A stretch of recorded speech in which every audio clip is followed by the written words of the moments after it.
Let's take a look at one of the most powerful features in recent versions of Photoshop, which is ContentAware Fill. This feature exists in Photoshop CS5 and later, and a limited version of the feature exists in Elements 9 and later, and we'll look at both. Now, if you've taken my full Photoshop course, you may have wondered why I didn't cover this feature in there. And that's because I intentionally kept that course general enough to be used with any version of Photoshop. So instead, I'm covering ContentAware Fill here in this free bonus video for the benefit of those of you who have more recent versions of Photoshop. So what exactly is ContentAware Fill, and why are people so excited about it? Well, as the name implies, ContentAware Fill is a way of filling in certain areas of your image. Now, maybe these areas are blank, or maybe you're trying to replace or remove an unwanted object in your photo. And Photoshop is going to help you fill in the area. And the content-aware part means that Photoshop is going to look at your photo, and it's going to decide what it thinks should be in the area that you're filling. And the results are sometimes pretty surprising. So let's take a look at an example here in Photoshop CS5. Now, here's a perfectly nice photo of some red rocks in Sedona, but I feel like this speed limit sign in the foreground kind of spoils it for me. So I'd like to remove that. And I could spend some time with the clone stamp tool or healing brush taking it out of there. But ContentAware Fill makes these things simple one-step procedures. So first what I want to do is I want to select the area that the sign is in. So I could use any of the selection tools, but I'm going to pick the easiest one to use, which is the rectangular marquee tool. And I'm just going to draw a little rectangle. First I'll zoom in a bit so you can see what I'm doing here. So I'm just going to draw a little rectangle around this sign. Now I'm going to go to the Edit menu, I'm going to pick Fill, and I'm going to have it use Content Aware, which it's picking by default here, and I'll just click OK. And it's going to fill in this space. You can see it's thinking, and there you go. I'll deselect that.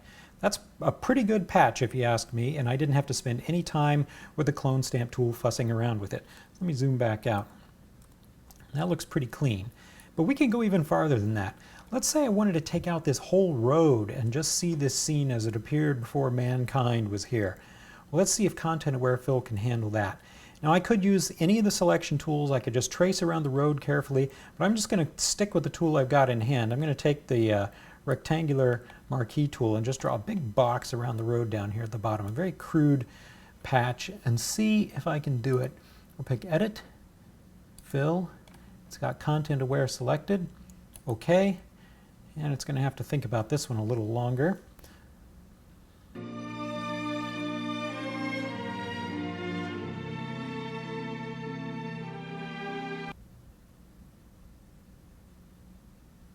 And there we go.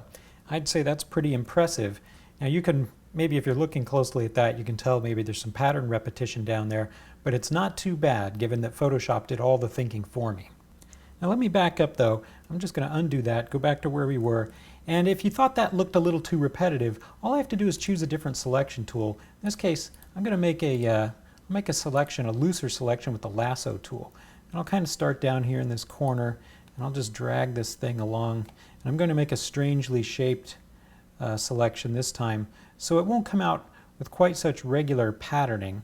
It's a little hard to get down. I'll just kind of trace along the bottom edge here and see if I can connect it up. There, okay. So this time I've got a selection that's a little less regular, and we'll see if it comes out a little less patterned in its fill. So I'll say Fill, Content Aware, OK. And once again, we wait while Photoshop thinks about it.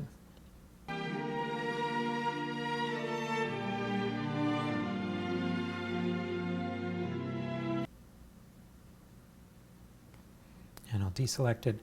And there, that looks very different from the previous one. Less obvious repetition of the pattern, and it still looks perfectly natural. You know, for all I can tell looking at this, that could have been the scene the way it appeared to my eyes when I was there that day. So let's take a look at one more quick one here in CS5 before we move over and look at elements. Now here we've got a very typical lens flare, and maybe you want some flare sometimes, but in this case I think it's kind of spoiling this nice shot. So let's see if ContentAware Fill can take that out. And I'm going to get my elliptical marquee tool, and I'm just going to draw a little ellipse around that flare, and let's try it. Edit, Fill, ContentAware, OK. Let's see what Photoshop can do with that. And I'll deselect. And that looks pretty good. If you weren't scrutinizing it, you'd never know that that wasn't just the normal rock formation there.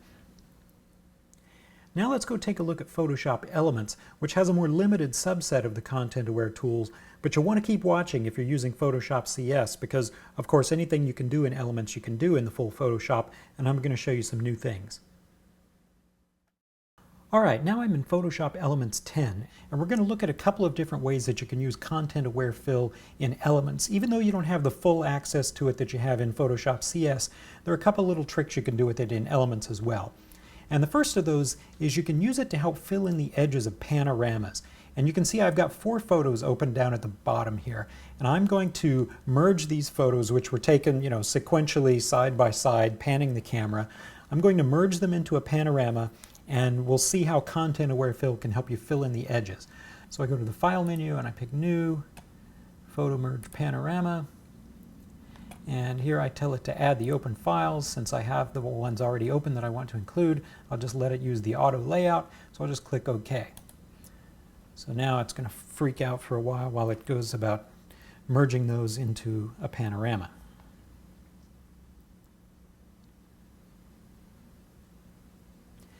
So there you go. It finally stitched together this panorama, and it's really impressive looking. And you can see at the outside edges of it, there's these kind of empty areas at the top and bottom and sides where there was space left over when it stitched the photos together. And you can see what it does. Automatically, it knows it has those empty areas, and it's asking me with this little dialog box, would you like to automatically fill in the edges of your panorama? And what it's going to do to fill in those edges, it's going to use ContentAware Fill. So I'm just going to say yes. And once again, we wait for a while. And this is on a brand new iMac with 16 gigabytes of RAM, and it still takes a while. And there we go. It filled it in, and you can see it did a beautiful job. You can't tell there was any patching done at all at the top or the bottom. It just looks perfectly natural. And that was ContentAware Fill. All right, here's the second way that you can use ContentAware Fill in Photoshop Elements.